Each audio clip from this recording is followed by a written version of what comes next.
Totally. I've noticed through like I'm always improving, trying to become better. And it's like a lifetime of progress. Dating is a byproduct of just improving on yourself.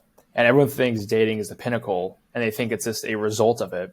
If you truly love yourself, focus on the things you enjoy, you're passionate, have a great friend group, love your family, have an amazing, just like hobbies and lifestyle, of course, people will be naturally attracted to you. And of course, you'll be interacting with people who are very cool and very interesting.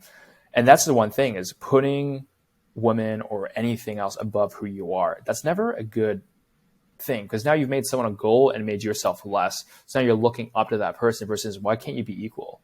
Why can't you see them as just normal human beings and be like, they are human beings as well? Because once you put someone above you, you start paying and giving them special attention and people can kind of feel that. They're like, okay, like this guy thinks he's less than me. And it's not a very attractive trait. You want someone like just cool and be like, no, I deserve to be here. I deserve to be talking to you as the same way you deserve to be speaking to me versus being like, oh my God, I'm so lucky. Let me just like try to like take your time. And it's just a very unhealthy mindset. Right. And oh man, you said everything I definitely love saying here. Let me add to that too. The woman is not the destination. Just like you said, you should be building yourself up to where they compliment you. You know, I've dated a lot of different women in my life, all different periods, anything from years to weeks to whatever it may or may not be.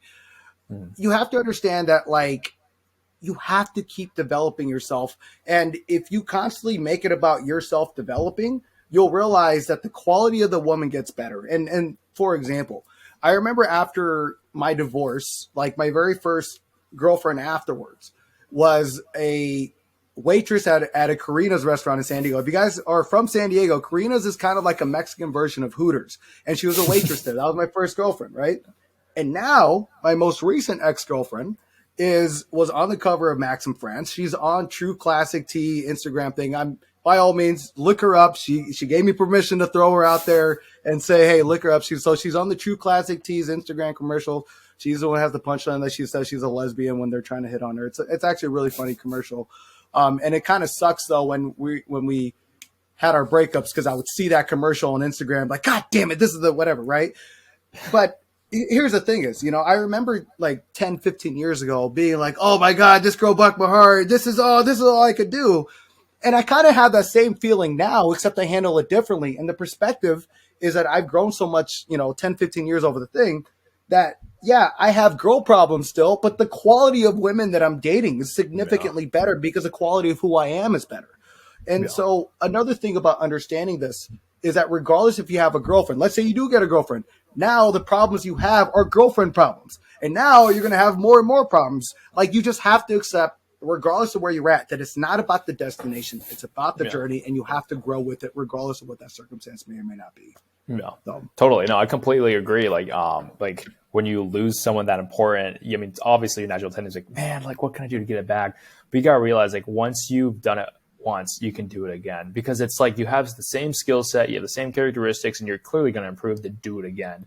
And that's the whole idea of abundance, the abundance mentality. How do you create that? I feel like a lot of people, and in the past, I've struggled that you think of the scarcity mindset of like, oh, this is like the only girl I'll ever love. And then once they leave, I'm screwed for the rest of my life. Like that's a really terrible way to do it. Cause now you're walking on eggshells. You're not thinking of abundance. You're not in like a flow state. You're like controlling your tongue. You're being reactive versus being like, no, like I have the true belief in myself that I'm interesting, I'm lovable, and that she should be lucky to date me because I offer so much value in terms of just like being interesting, caring, protecting, and growing, having healthy habits in a lifestyle that will clearly improve hers.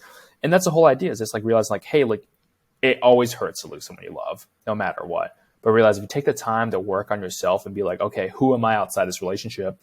I feel like a lot of people, once they get in relationships, they forget who they are. Because, once you get entangled, you do everything together. But having a clear separation of an identity in a relationship is super important because you're like, okay, no matter what happens, of course I prefer to be with her.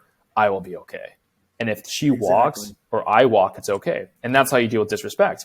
I think it's the whole idea of like, when you know your worth, you won't tolerate any negativity or negative behaviors.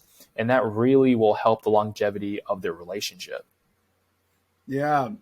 And if you really think about the relationship that you really want, if you want a woman to be really in her feminine and you being your masculine, being a masculine presence does come with self. You have to know who the hell you are. You have to control what we call as the frame, and you have to lead. And in order for you to possess those qualities naturally about yourself, you have to know who you are. Because if you become projection based and you're trying to make it about if they receive you or not, exactly what you just said earlier, they're going to feel it. They're going to notice, and they're not going to want to be submissive. And I mean that in the most embracing manner. You know, like a woman inner feminine that submits to you, that's like the ideal goal. But you have to be a masculine presence in order for that to happen organically.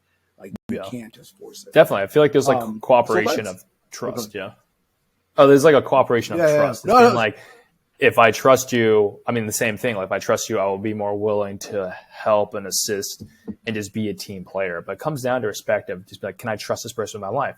You know, even with my best friends, I'm like, I will only be your friends if I know that if I'm in a really bad position, you have my back. And the same thing with my girlfriend. Like if something happened, you're the first person I'll call and be like, hey, let's get to a safe place. So just final note on that. Amen to that. Amen to that. All right. Well, let's get into this list. It can get so hard to wanna wake up some days. Wish you stay